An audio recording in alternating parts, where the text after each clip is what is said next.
Selamat pagi Bapak Ibu Saudara-saudari yang dikasihi Kristus.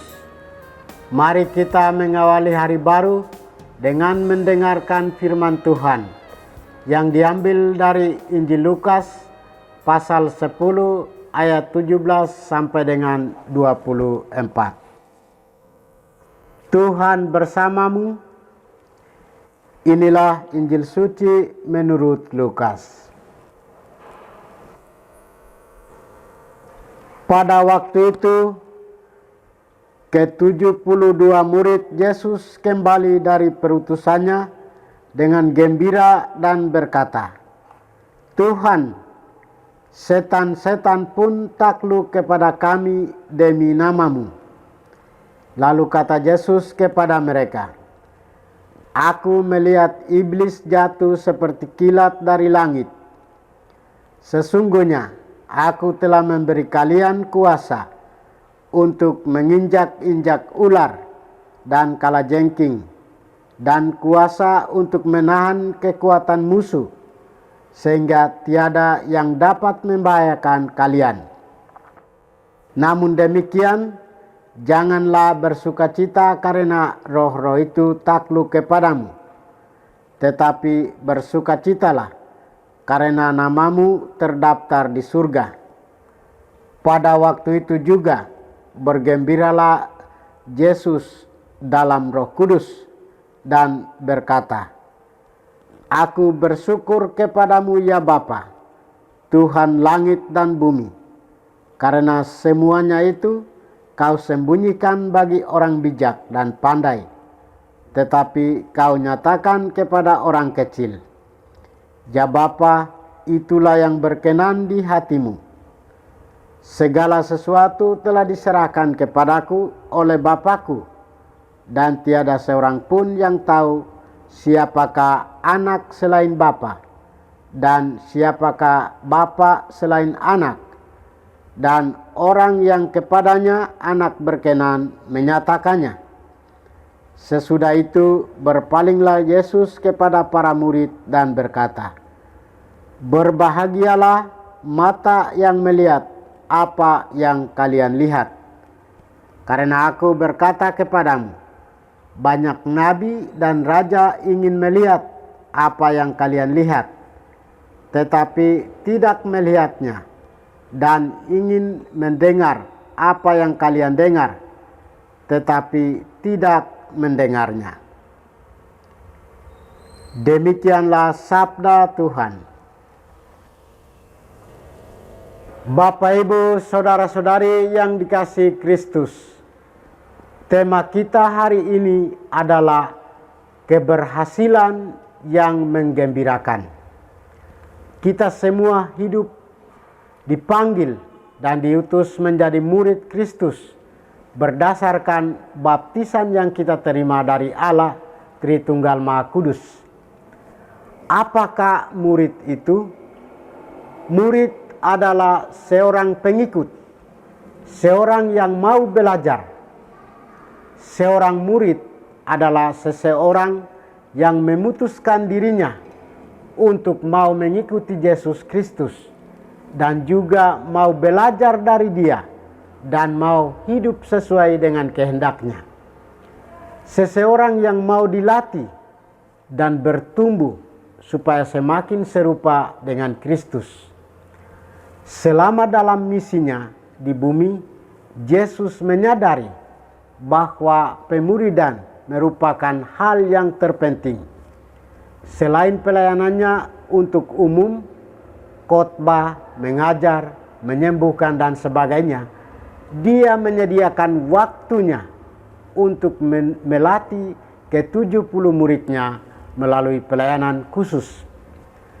Injil hari ini mengisahkan bahwa setelah Yesus mempersiapkan mereka, lalu mengutusnya pergi mewartakan Injil, dan mereka kembali melaporkan hasil pelayanannya kepada Yesus Sang Guru Ilahi.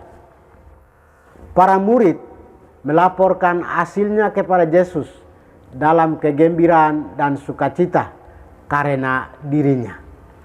Para murid melihat keberhasilan itu dalam cara pandang takluk kepada kami. Walaupun kemudian dikatakan demi namamu.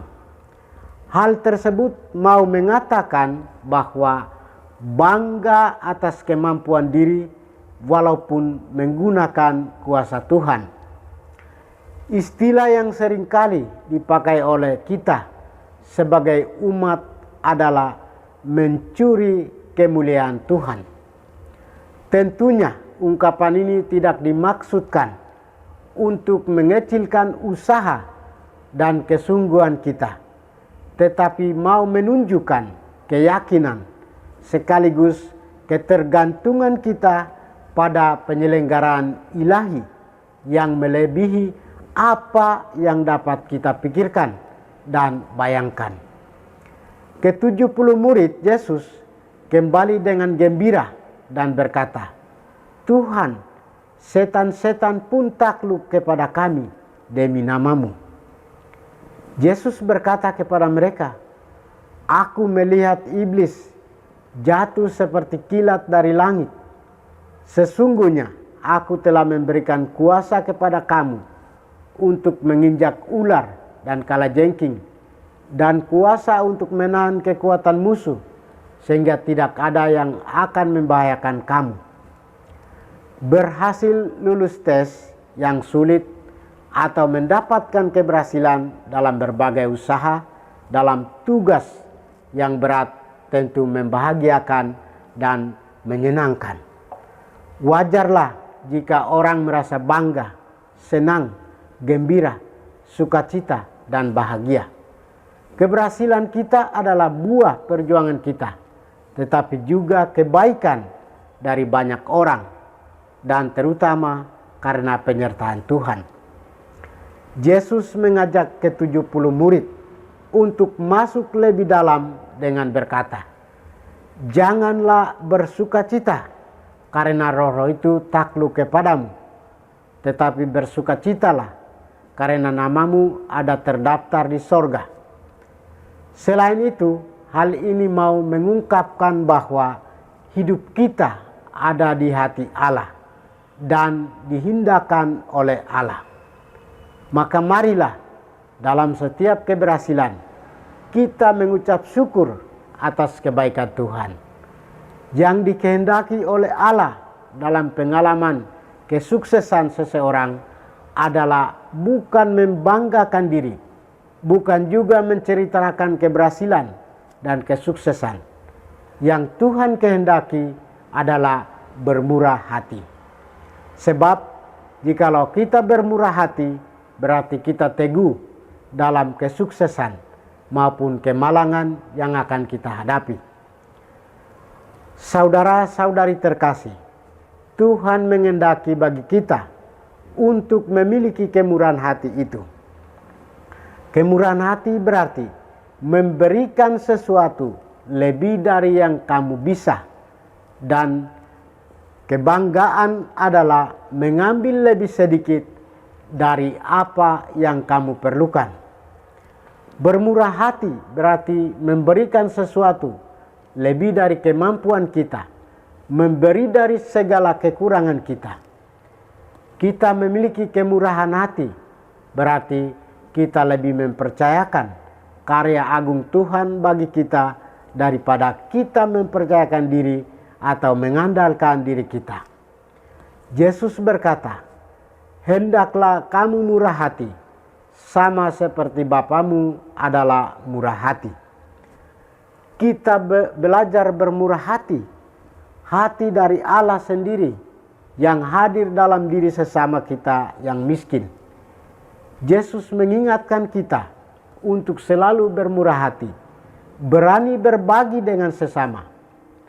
Kita juga diajak untuk berani berbagi atau memberi dari kekurangan dan keterbatasan kita. Kita semua dipanggil dan diutus untuk mewartakan Injil di tengah-tengah kehidupan. Kita mewartakan Injil bukan menyombongkan diri atas keberhasilan kita sama seperti para murid Yesus. Untuk itu kita akan diarahkan oleh Tuhan untuk rendah hati dan bermurah hati. Pelayanan kasih yang kita jalankan di tengah sesama dan membantu serta menyembuhkan atau mendoakan merupakan tugas utama dari perutusan kita. Kebahagiaan kita bukan terletak pada seberapa banyak yang kita sukseskan, dapatkan, dan miliki, melainkan seberapa besar kemampuan kita untuk berbagi dan bermurah hati dengan sesama manusia. Marilah kita menyadari atas keberdosaan kita di hadapan Allah. Karena kita tidak pernah sendiri, Allah memperhatikan kita, matanya mengamat-amati kita untuk menjaga kita. Tuhan memberkati kita. Marilah kita berdoa. Tuhan, pagi ini kembali kami naikkan syukur dan permohonan. Terima kasih sudah menjaga kami saat tidur maupun bangun. Terima kasih untuk udara sejuk dan segar pagi ini. Bukalah mata hati kami, mampukan kami memandang kemurahan dan karya-Mu, serta memuji dan memuliakan-Mu melalui pekerjaan dan pelayanan kami hari ini. Bimbinglah kami selalu untuk menyadari kesalahan kami dan bertobat, sehingga kami sungguh rendah hati, mau membuka hati, dan siap menerima rahmat-Mu yang tinggal dalam hati kami. Kristus terang dunia, berkatilah keluarga kami. Jadikanlah kami alat kasih-Mu, dan pantaskanlah kami menjadi hamba-Mu yang setia. Demi Kristus Tuhan dan pengantara kami. Tuhan bersamamu. Semoga kita sekalian, orang-orang yang kita kasih dan doakan, seluruh aktivitas kita hari ini dilindungi, dibimbing, dan diberkati oleh berkat Allah yang Maha Kuasa. Dalam nama Bapa dan Putra dan Roh Kudus. Amin.